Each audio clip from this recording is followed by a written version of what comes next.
मालिक तान के खड़े क्योंकि वो यहाँ पे संविधान की रक्षा करने आए। मैं यहाँ एक और बात बता दूं, अभी पिछले 4 दिन पहले 5 दिन पहले ही सविता रॉय जी ने दिल्ली यूनिवर्सिटी के जो वाइस चांसलर थे, जो प्रॉक्टर थी, रजिस्ट्रार थे, दिल्ली पुलिस से सांठ-गांठ की। दिल्ली पुलिस के मेरा मतलब है जो दिल्ली पुलिस के भ्रष्ट अधिकारी हैं, जो अमित शाह जी के काबू में हैं और उनके हिसाब से काम करते हैं गलत साबित। उनके हिसाब से एक पिटीशन लगाई ये कहते हुए कि दिल्ली यूनिवर्सिटी की 100 मीटर के एरिया में, 100 मीटर की रेंज में पेरिफेरी से डॉक्टर रितु को कोई प्रोटेस्ट ना करने दिया। तो कोर्ट ने कहा नहीं, ये उनका संवैधानिक अधिकार है। फिर ये बोला कि दिल्ली से बाहर से लोग आते हैं, उनको रोका है, कोर्ट आदेश दे। कोर्ट ने कहा नहीं, आर्टिकल 19 है, कोई भी देश भर का व्यक्ति कहीं भी जा सकता है, पुलिस और प्रशासन का काम है उनको फैसिलिटेट करें। उसके बाद उन्होंने कहा कि जो हमने अब तक किया डॉक्टर रितु के साथ, डॉक्टर रितु के प्रोटेस्टर के साथ लाठी चार्ज चलाई, जो आप आशुतोष के ऊपर एसिड अटैक भी हुआ, बार बार उनके साथ जाति सूचक शब्द बोले गए, उनको डराया गया, धमकाया गया, रेप की धमकियां दी गई, असॉल्ट किए गए, वो भी कम है। पुलिस को ये डायरेक्ट किया जाए, ये दिल्ली यूनिवर्सिटी के लोगों ने पिटीशन में डाला तो इनके साथ और सख्त कार्रवाई कर और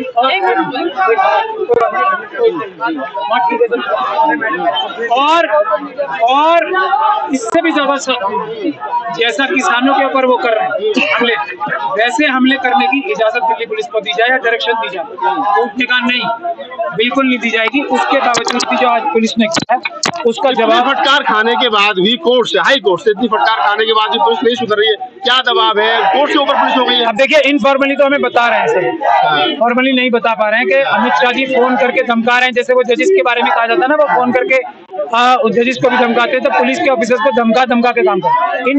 फॉर्मली तो हमें बहुत सारे पुलिस ऑफिसर्स बताते हैं सर हम क्या करें, हमारी तो ये मन करता है हम इस्तीफा दे दें, क्या करें, आप लोगों के ऊपर जुल्म करने के लिए हमें कितनी डायरेक्शंस मिलती है, हम नहीं कर पा रहे हैं आपके साथ जुल्म हम। लेकिन अमित शाह जी इतना ज्यादा ताकत लगाते हैं हम पे, नौकरी से निकाल देने की धमकी देते हैं, हमारे बच्चों तक को अटैक करने की, परिवारों पे अटैक करने की धमकियां मिलती हैं हमें, हम क्या करें, हम मजबूरी में कर रहे हैं।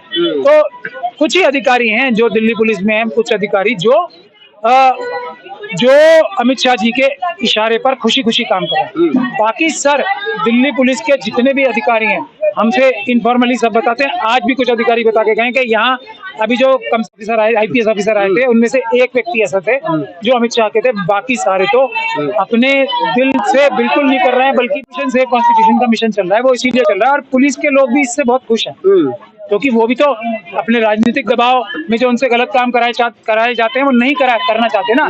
पुलिस की इंडिपेंडेंस इस देश के लिए सबसे महत्वपूर्ण है। किसी भी और काम से पहले पुलिस की रक्षा करना इस देश के नागरिकों का फर्ज है। पुलिस को बिल्कुल आजाद होना चाहिए, उनके ऊपर किसी राजनीतिक नेता का कोई दबाव नहीं होना चाहिए, फोन तक नहीं आने चाहिए। और जब ये हो जाएगा वो बाबा साहब के सपनों के भारत की तरफ एक पहला कदम होगा। हम दिन रात इसके लिए कोशिश कर रहे हैं कि पुलिस के ऊपर से किसी प्रकार का भी दबाव खत्म हो जाए, किसी प्रकार का भी लालच खत्म हो जाए। अच्छा, अगला कदम क्या होगा आपका? अब यहाँ से जितने वुमन हैं, गर्ल्स हैं, वो फ्री हैं, सीनियर्स की तरफ से यहाँ से जा सकते हैं। लिख के दे देना सर, आप तो लेके आए हो ना, यहाँ पे लेके आए ना, पुलिस लेके आई है ना, तो अगर वो लिख के दे दे हमें आप, तभी जाएंगे ना। अगर ये जेल तोड़ के तो जाएंगे नहीं यहाँ से। हम लोग संविधानिक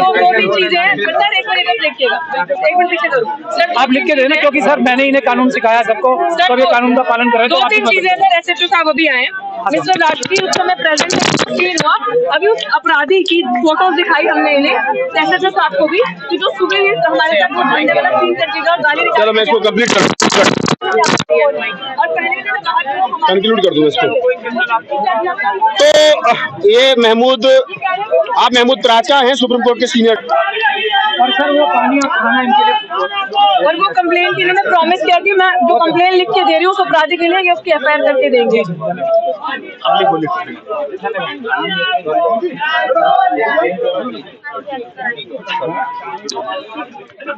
करवाना जो